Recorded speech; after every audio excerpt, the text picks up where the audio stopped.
vì giờ đã có anh ở đây rồi. Nỗi buồn nào rồi cũng sẽ qua thôi, vì anh biết em khổ đau cũng nhiều rồi. Đừng bận tâm đến người đây nữa, đừng khổ đau vì người đây nữa.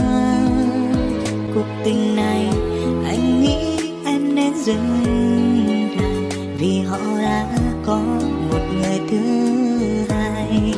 Em thật là ngốc để cố chấp yêu một người, mà người ấy đâu có mang cho em niềm vui.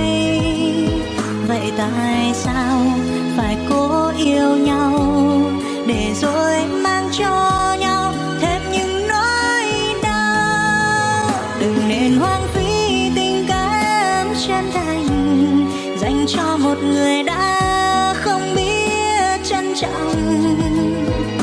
Hãy quên đi em ơi, để nỗi đau sẽ theo gió mây bay về cuối trời.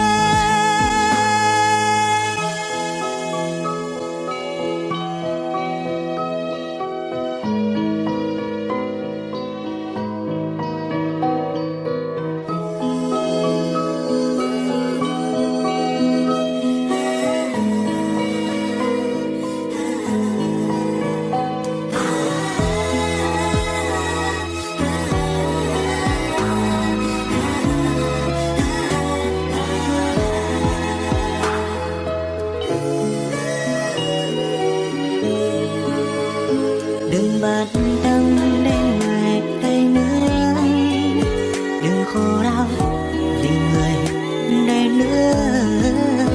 Cuộc tình này anh nghĩ em nên dừng lại, vì họ đã có một người thứ hai.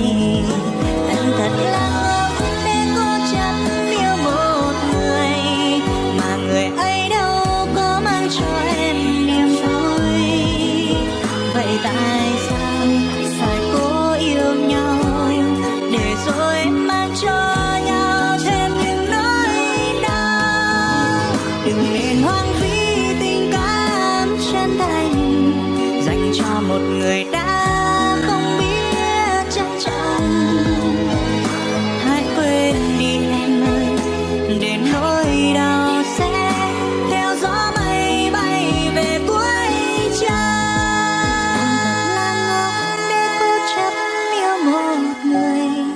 Mà người ấy đâu có mang cho em niềm vui. Vậy tại sao phải cố yêu nhau để rồi mang cho nhau thêm những nỗi đau? Đừng nên hoang phí tình cảm chân thành dành cho một người đã không biết trân trọng. Hãy quên đi em ơi, để nỗi đau sẽ theo gió mây bay về cuối trời. Theo gió mây bay về cuối trời.